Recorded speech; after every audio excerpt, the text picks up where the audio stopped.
இன்னைக்கு வந்து 10 லட்சம் ரூபாய் ஒரு வழக்கறிஞருக்கு அடிப்படை காம்பன்சேஷனா இருக்கு.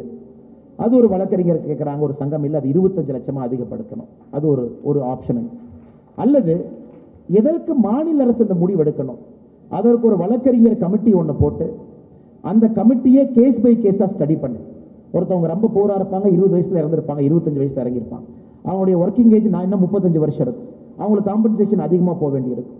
இன்னொருத்தவங்க 50 வயசுல இறந்துருப்பாங்க, கொஞ்சம் ஃபினான்ஷியலி ஓகேவா இருப்பாங்க, அவங்களுக்கு காம்பன்சேஷன் ஒரு மாதிரி போயிடும். ஸோ அந்த விகிதாச்சார அடிப்படையில் வழக்கறிஞர் குழு ஒன்றை போட்டு அவர்களே மாநில அரசுக்கு ஆலோசனை சொல்லி அவர்கள் ஆலோசனையின்படி அது 25 லட்சமா, இல்லை சில கேஸில் இன்னும் அதிகமா. அதனால் நிறைய ஆப்ஷன்ஸ் இருக்குதுங்க ஐயா. அதை அனைத்தையும் உங்களோடு சேர்ந்து இணைந்து 2026 சட்டமன்ற தேர்தலுக்கு பாரதிய ஜனதா கட்சியினுடைய தேர்தல் அறிக்கையிலே இது இருக்கும் என்கின்ற ஒரு நம்பிக்கையும் உங்களுக்கு தெரிவித்து, இந்த அற்புதமான அரசியல் பேசாம நான் பேசணுங்க ஐயா. அதனால் நீங்கள் எல்லாம் நேரம் கொடுத்து வந்திருக்கிறீங்க, மாற்றுக் கட்சி நண்பர்கள் வந்திருக்கிறீங்க. அதனால் எந்த காரணத்திற்கும் கூட அரசியல் இங்கே பேசக்கூடாது. எப்படி நாட்டினுடைய வளர்ச்சிக்கு நாம் அனைவரும் ஒன்றாக இருக்கின்றோம் என்பதை உங்க முன்னாடி பேசும். இன்னைக்கு பாரதிய ஜனதா கட்சி நம்முடைய காலகட்டத்தில் செய்திருக்கக்கூடிய ராமர் கோவில் மீது மட்டும்தான் இன்னும் சுப்ரீம் கோர்ட்ல கேஸ் போடலைங்க ஐயா. எல்லா கேஸும் போட்டாங்க. இன்னும் ராமர் கோவில் கட்டியது தப்பு, ஏன்னா சுப்ரீம் கோர்ட்டினுடைய தீர்ப்பு படி தான் ராமர் கோவில் கட்டப்பட்டிருக்கிறது. அதுவும் நம்முடைய பிரதமர் மிக தெளிவாக சொன்னார். எல்லோரும் பாரதிய ஜனதா கட்சியை ரொம்ப நாளாக சொன்னாங்க, நீங்க 1980 சொல்றீங்க, நீங்க ஏன் ராமர் கோவில் கட்ட மாட்டீங்க? 2014 தனி மெஜாரிட்டி வந்துட்டீங்க, பாராளுமன்றத்திலேயே சட்டம் போட மாட்டீங்க. 2019 தனி மெஜாரிட்டி வந்துட்டீங்க, பாராளுமன்றத்திலேயே சட்டம் போட மாட்டீங்க. அப்படி கேட்ட பொழுதெல்லாம் நம்முடைய பிரதமர் அவர்கள் சொன்னார்கள், அதுபோன்று சட்டம் போட்டு ஒரு வேலையை செய்தால் அது நாட்டினுடைய வளர்ச்சிக்கு தடையாக இருக்கும், நாங்கள் அதை செய்ய மாட்டோம்.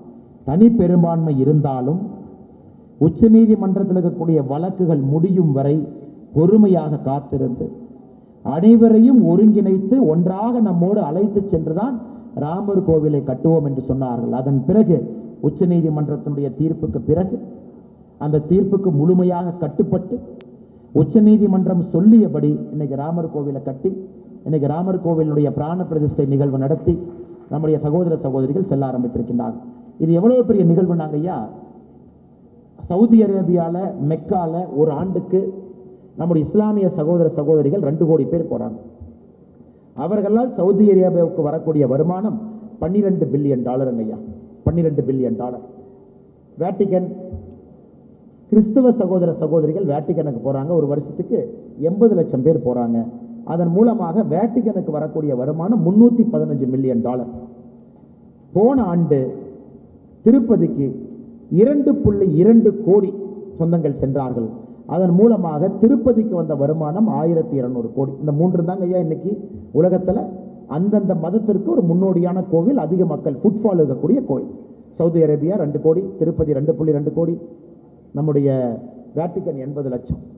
ஸ்டேட் பேங்க் ஆஃப் இந்தியாவுடைய ஆய்வறிக்கை சொல்லுகின்றது, அடுத்த ஆண்டு அயோத்தியாவுக்கு 5 கோடி மக்கள் செய்வார்கள். இதுவரை உலகத்தில் எந்த ஒரு மதத்தலத்திற்கு யார் சென்றார்களோ அடுத்த ஆண்டு இரட்டிப்பாக ஒரு மதத்தலத்துக்கு போறாங்க. அது மட்டும் இல்லைங்க, அதன் மூலமாக அயோத்தியா உத்தரப்பிரதேசத்துக்கு வரக்கூடிய பொருளாதார மாற்றம் என்பது 4 லட்சம் கோடி ரூபாய் அடுத்த ஆண்டு அயோத்தியா வரக்கூடிய பயனாளிகள் மூலமாக. உத்தரப்பிரதேச அரசுக்கு அதன் மூலமாக வரக்கூடிய டாக்ஸ் 25,000 கோடி. நீங்க பாருங்க, ஒரு 1800 கோடி ரூபாய் கட்டப்பட்ட ராமர் கோவில், குழந்தை ராமருடைய இல்லம், இன்னைக்கு பொருளாதாரத்தில் உத்தரப்பிரதேசை அடுத்த கட்டம் எடுத்து செல்வதற்கு தயாரா இருக்கிறான். இந்த எல்லா கோணத்தையும் பார்த்து தாங்க உச்ச நீதிமன்ற தீர்ப்பு கொடுத்திருப்பாங்க. எல்லா கோணத்தையும் பார்த்து, மக்களுடைய மத நம்பிக்கையை பார்த்து, யாரும் புண்படாமல், அதே நேரத்தில் இஸ்லாமிய சொந்தங்களுக்கு அவர்கள் கட்டுவதற்கான அந்த மசூதிக்கான இடத்தையும் கண்டுபிடித்து அதையும் மாநில அரசுக்கு உத்தரவு போட்டு டைம் பவுண்ட் அடிப்படையில் அந்த இடத்தை ஒதுக்கி அனைத்தையும் செய்து இன்னைக்கு இந்தியாவில் ஐயா இன்டர்னல் கான்ஃபிளிக்ட் இல்லாமல் இருக்கிறோங்க ஐயா. இன்னைக்கு இந்தியாவில் there is no internal conflict. ஒரு நாடு வளர்ச்சி அடைய வேண்டும் என்றால் அந்த நாட்டுக்குள்ள பிரச்சனை இருக்கக்கூடாதுங்க. அந்த நாட்டுக்குள்ள பிரச்சனை இல்லாமல் இருந்தால் மட்டும்தான் நாடு வளரும்.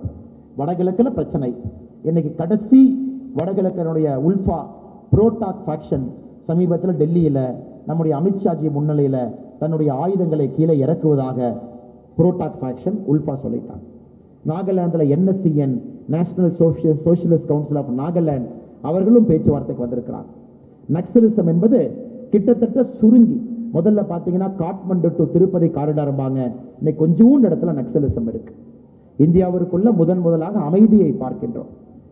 ஹிந்து, இஸ்லாமியர், கிறிஸ்தவர், பௌத்தவர், சீக்கியர், இவங்க நமக்குள்ள இருக்கக்கூடிய அடிப்படை சின்ன சின்ன பிரச்சனைகள்லாம் எனக்கு சரி செய்து சுமூகமாக ஒரு பாரதியராக வாழ்வதற்கான ஒரு தடத்தை இந்த 5 ஆண்டுகளில் உருவாக்கிறது. சிம்பிளாக சொல்லணும்னா ஐயா, இந்தியாவில் இன்னைக்கு பெர்மனன்ட் கான்ஃபிளிக்ட் இல்லைங்க ஐயா.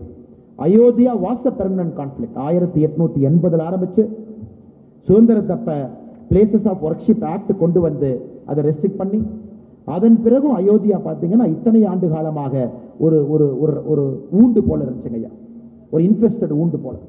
இன்னைக்கு அடிப்படை பிரச்சனைகள் எல்லாத்துக்கும் தீர்வு கொடுத்து வளர்ச்சி வளர்ச்சி வளர்ச்சி மட்டும்தான் நம்முடைய இலக்கு என்று 2024 நாம் காலெடுத்து வைக்கின்றோம்.